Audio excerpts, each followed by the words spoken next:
Assalamualaikum warahmatullahi wabarakatuh. Salam sejahtera bagi semuanya. Salam sehat selalu sobat-sobat TPMDS dimanapun berada. Welcome back to my channel TPMDS. Selamat datang kembali pada channel TPMDS. Informasi terkait P3K Guru tahun 2022 untuk rekrutmen ASN P3K tahun 2022.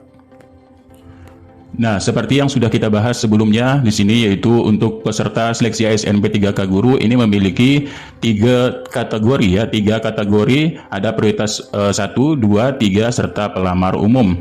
Nah, di sini juga sudah kita bisa pantau kemarin Kemendikbud sudah merilis, yaitu daerah-daerah yang aman. Ini setelah kami jumlahkan, ini ada sekitar 30 memang daerah setiap kabupaten provinsi ya, 30 kabupaten kota provinsi dan daerah-daerah yang memiliki zona aman, yaitu yang diberi tanda warna hijau dan kuning.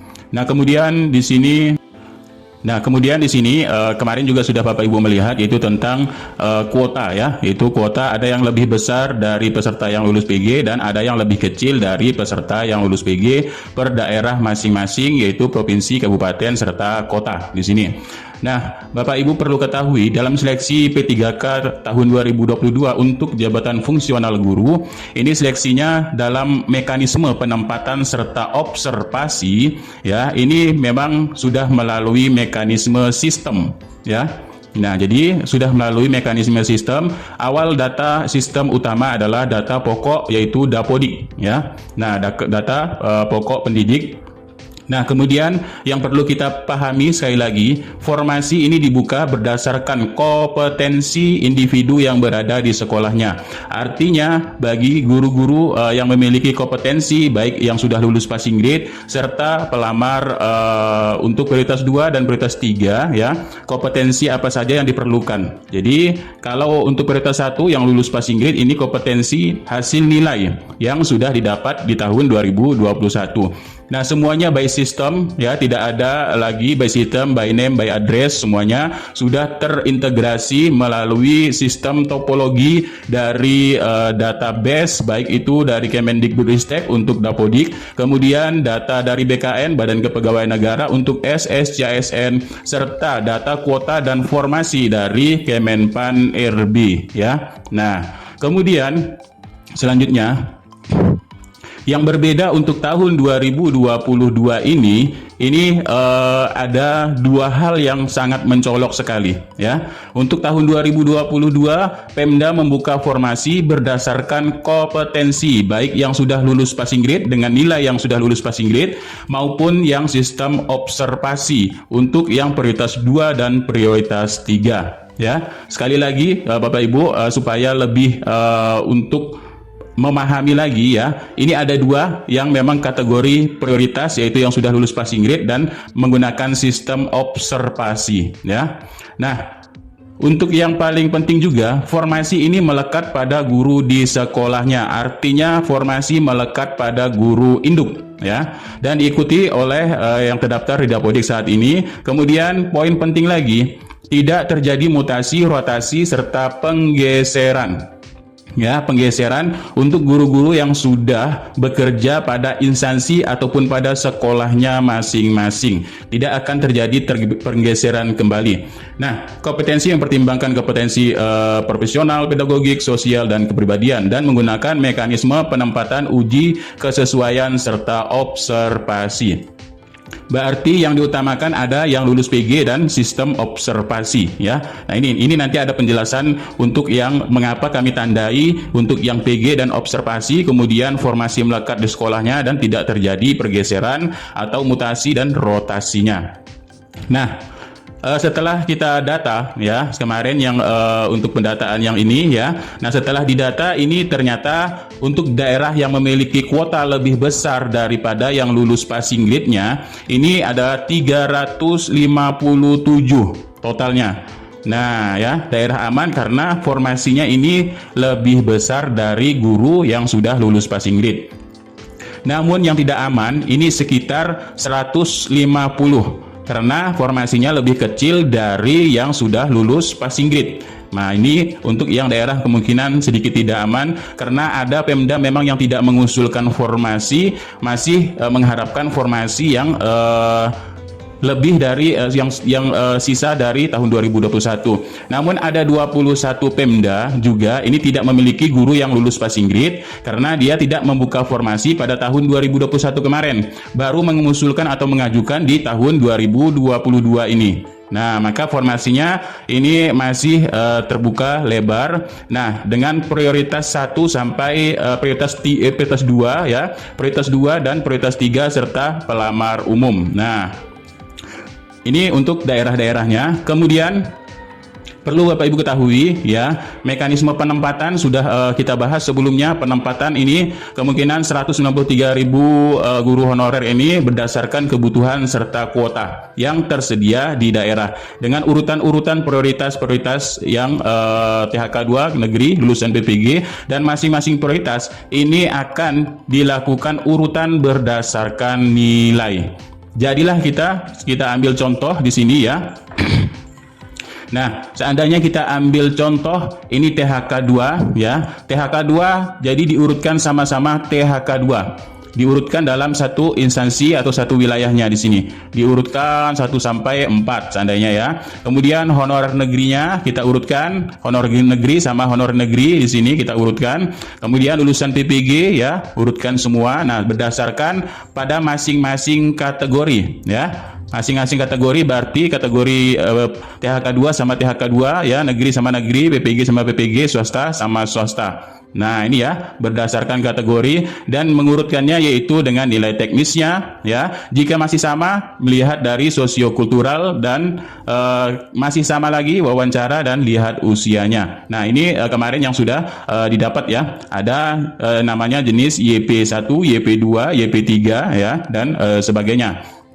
Nah, perlu Bapak Ibu ketahui juga, ini untuk honorer untuk kategori honorer ini ternyata didata oleh Menpan RB untuk swasta dan negeri ini seimbang ya. Nah, sebanyak 41.620 ini adalah guru honorer swasta yang belum mendapatkan formasi. Kemudian sebanyak 44.866 ini adalah guru honorer sekolah negeri. Berarti seimbang ya. Jadi bisa kita lihat jika formasi ini lebih besar dari yang sudah lulus passing grade, kemungkinan penempatannya ini akan lebih mudah untuk ditempatkan pada sekolah-sekolah induk ataupun sekolah yang membutuhkan ya. Nah, ini jadi seimbang di sini. Nah, lalu kemudian bagaimana mekanisme penempatan? Kita ambil dari pada instansi yang sama atau jenis jenjang yang sama juga. Di sini ada SD ya, SDA, SDB, SDC, SD3, SDD dan sebagainya ya. Nah, kita coba ambil seandainya di sini adalah kuota dari Provinsi Jawa Barat. Ini contoh saja ya. Nah, ini kan lebih besar kuotanya dari yang sudah lulus passing grade. Lulus passing grade-nya hanya 300, sedangkan kuotanya ini lebih besar. Nah, kemudian kita ambil saja kuotanya di sini, kita ambil 4, kita masukkan dulu di sini ya. Ini kuota 4. Ini sudah dipilah berdasarkan mata pelajarannya. Nah, mata pelajarannya di sini kan di satu kuota ini kan mata pelajaran apa saja campur di sini, SD, SMP, SMA, SMK ya, campur semuanya. Nah, lalu kemudian kita dahulukanlah yang untuk prioritas pelamar prioritas yang lulus passing grade yaitu pada urutan THK 2 ya. Ini ada urutan 1, urutan 2, urutan 3, urutan 4. Nah, kemudian honorer negeri begitu juga ya, urutan 1, urutan 2, urutan 3, urutan 4. Nah, kemudian kita ambil kuota di sini seandainya 4. Nah, di SDA, seandainya di sini di SDA ya. Di SDA ini terdapat yang namanya honorer negeri lulus passing grade. Nah, honorer negeri lulus passing grade kemarin tahun 2021, maka tahun 2022 ini diberikanlah kuota untuk di sekolahnya karena di sekolahnya terdapat kebutuhan dan beliau di sini masih mengajar di sekolahnya dan mendapatkan mata pelajaran yang pas, kemudian dengan rombel di tempat induknya ya. Nah, karena tidak ada formasi, jadi kuota ini, seandainya kuota ini sudah kita pilih dari kuota induknya, ya kita pilih di sini. Kemudian ini sesuaikan dengan mata pelajaran, karena sesuai dengan yang tadi di sini adalah ya formasi ini melekat pada guru induk di sekolahnya. Nah, kita lanjut. Lalu bagaimana cara untuk penempatannya ya? Seandainya ini adalah THK 2 ya. Nah, ini adalah THK 2 seandainya. Kemudian ternyata di sekolahnya ini ya ada formasi dari yang tidak lulus passing grade kemarin ya. Nah, ternyata ada formasi di sini, lalu ini akan dialihkan ke untuk yang di sini kalau satu sekolah. Dan bisa juga ya kita ambil dari sekolah lain, ternyata di sini ini kan guru yang tidak lulus atau yang tidak ikut, ini bisa kita alihkan ke sini ya, supaya dia bisa mendapat formasi. Tapi yang ini adalah sudah menjadi kuota ya. Nah, sudah menjadi kuota. Ini hanya contoh untuk perpindahan saja. Ya, jadi Bapak Ibu perlu pahami ini contoh perpindahan kuotanya. Nah, ini ya perpindahan kuotanya. Jadi seandainya kuotanya ini jadi untuk yang belum lulus ini jadi kosong kuotanya. Nah, ini kita masukkan ke sini ataupun ini kita masukkan ke sini ya. Ini adalah memang contoh perpindahannya, tapi pada dasarnya itu adalah kuota ya. Nah, ini untuk yang untuk yang ada di sekolah induknya. Nah, kemudian untuk THK 2 untuk honor negeri seperti itu juga ya. Jadi semuanya ini utamakan dulu pada sekolah induknya karena induknya ini terdapat kebutuhan. Jika tidak terdapat kebutuhan ya, di sini barulah kita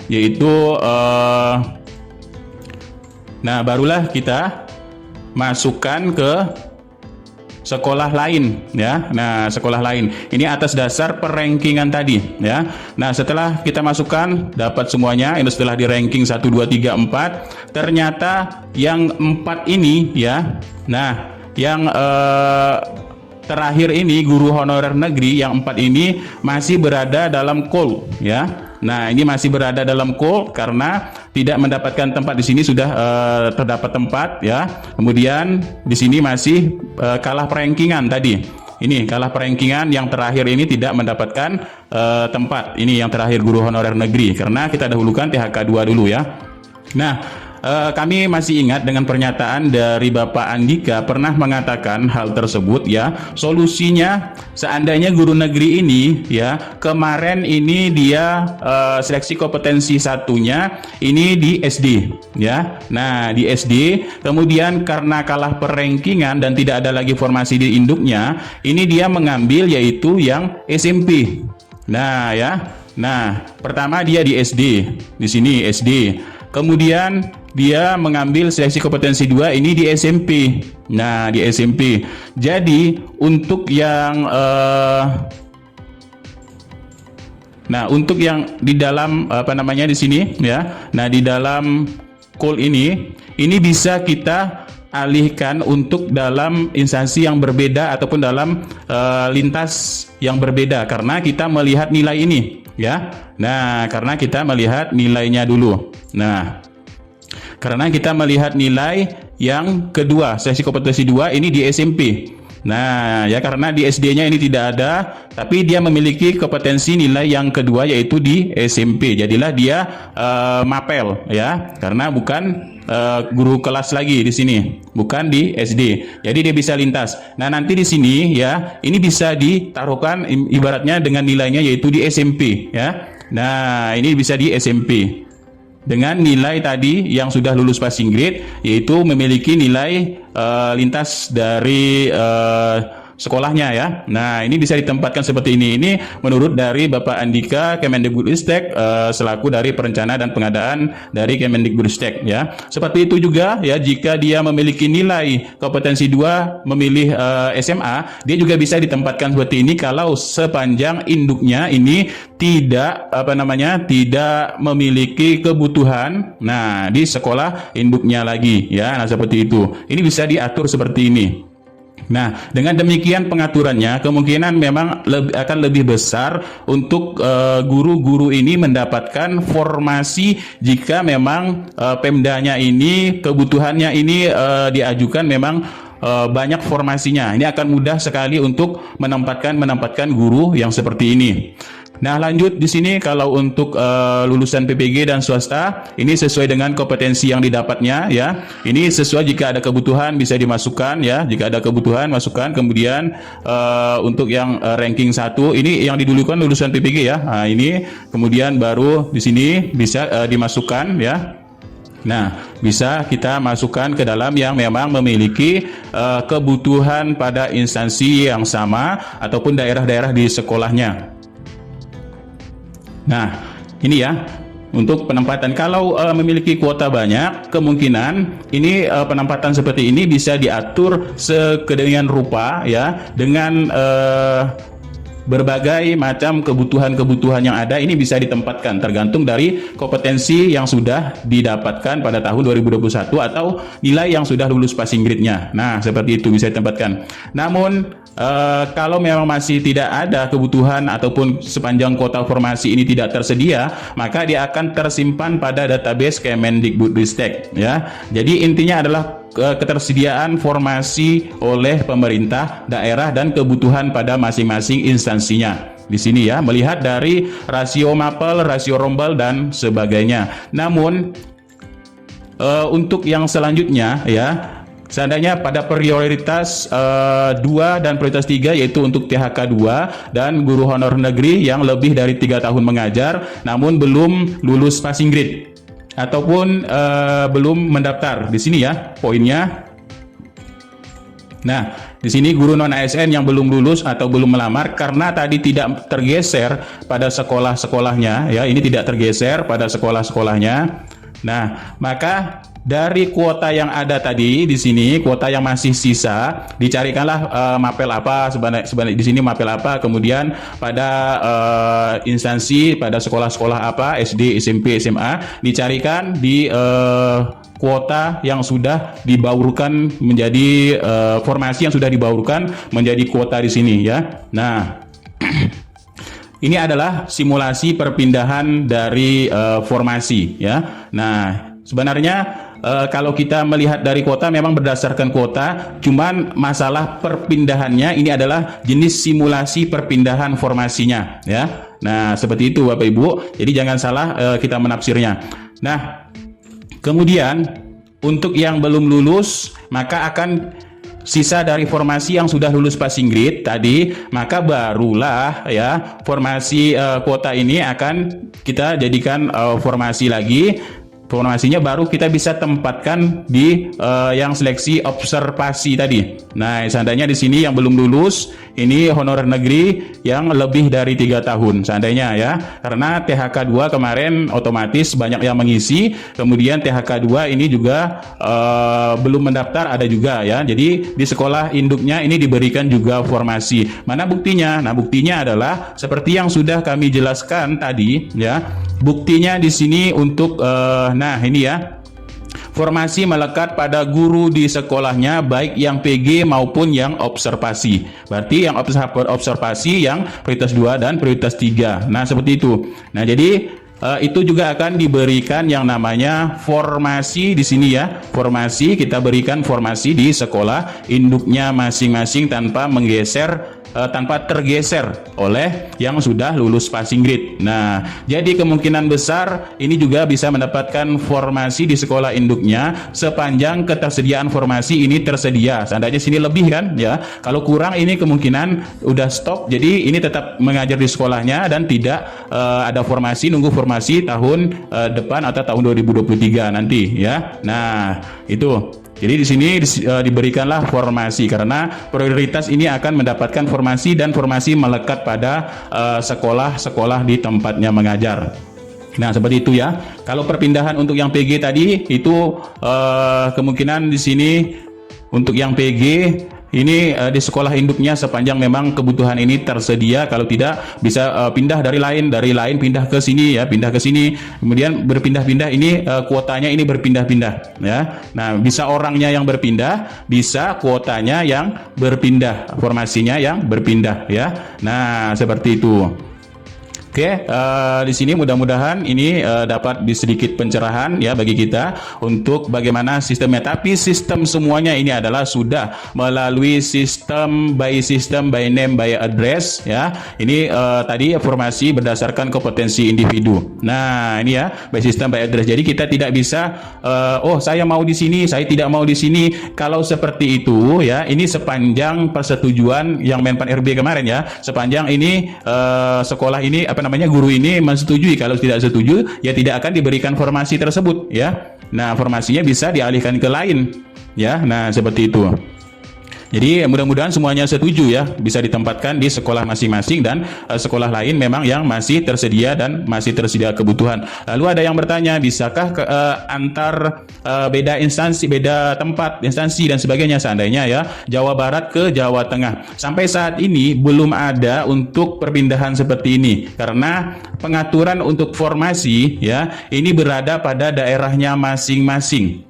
Nah, jika akan ada terjadi seperti ini, misalkan di Jawa Tengah ini formasinya masih banyak, masih kosong, ya. Nah, ini akan digunakan untuk prioritas 2, prioritas 3, dan pelamar umum, ya. Jadi masing-masing Pemda ini memprioritaskan guru-guru yang ada di daerahnya masing-masing dan tercatat kebutuhan-kebutuhan semuanya. Ya, jadi kita tadi sudah kami bilang by name, by address, by NIK juga di situ ya. Karena masing-masing beda pejabat pembina kepegawaiannya ini berbeda ya. Jadi harus ada persetujuan dari pejabat pembina kepegawaian. Tapi masing-masing Pemda ya mengutamakan tetap yang guru-guru ada di daerahnya masing-masing. Seperti itu ya. Ini beda sistem lagi untuk yang tahun 2022. Kecuali kemungkinan yang daerah-daerah 3T ini kalau ada Pemdanya atau pejabat pembina kepegawaian yang setuju ada ditempatkan ya. Nah, baru bisa. Tapi kebanyakan ini tidak bisa pindah. Kalau pindah ya ke asalnya seandainya ini akan putus kontrak dan mendaftar kembali. Nah, seperti itu ya. Nah, selanjutnya ini ada kabar gembira dari Kemendikbudristek ya. Ini dari penyampaian admin SIM PPK Kemendikbudristek ya. Di sini ada menghubungi layanan Kemendikbud untuk semua guru yang sudah lulus passing grade. Ini tidak perlu berkecil hati. Guru yang sudah lulus passing grade akan ditempatkan pada instansinya masing-masing berdasarkan urutan dari prioritas. Ya, nah kemudian untuk info lebih lanjut mengenai mekanisme tersebut, silahkan mengecek secara berkala pada guru PPK Kemendikbud Go ID untuk mendapatkan informasi lebih lanjutnya. Ya, jadi catatan jangan berkecil hati. Berarti di sini sudah akan disiapkan. Intinya jika kuota memang ada tersedia, ini akan mudah mengolah guru-guru untuk ditempatkan pada instansinya masing-masing berdasarkan prioritas-prioritasnya. Ya, nah misal prioritas utama ini akan diselesaikan untuk mendapat formasi ya. Nah, ini akan diutamakan dulu untuk diolah mendapatkan formasi. Nah, itulah sedikit informasi. Jika Bapak Ibu ingin menghubungi Kemendikbudristek selaku panitia ya, bisa pada jam-jam operasional, kemudian call center sudah ada, Telegram botnya sudah ada, dan portal bantuan guru PPK Kemendikbud kontak ya di sini. Ini untuk adminnya ini berada pada Sesdirjen juga dekat ya, Sesdirjen, jadi bisa bertanya pada Sekretaris Dirjen GTK Nunuk Suryani ataupun Bapak Andika Ganendra selaku perencana serta pengadaan. Ini adminnya memang yang profesional. Nah, itulah sedikit informasi, mudah-mudahan bermanfaat. Billahi taufiq wal hidayah. Assalamualaikum warahmatullahi wabarakatuh, dan salam sejahtera dan salam sehat selalu bagi sobat-sobat TPMDS dimanapun berada. Mudah-mudahan kita selalu berdoa ini akan semua bisa mendapatkan formasi bagi yang sudah lulus passing grade atau pelamar prioritas 1, baik prioritas 2 serta prioritas 3. Bahkan mudah-mudahan pelamar umum juga akan mendapatkan formasi pada sekolahnya masing-masing. Sekian, terima kasih. Billahi taufiq wal hidayah. Wassalamualaikum warahmatullahi wabarakatuh. Salam sejahtera bagi semuanya.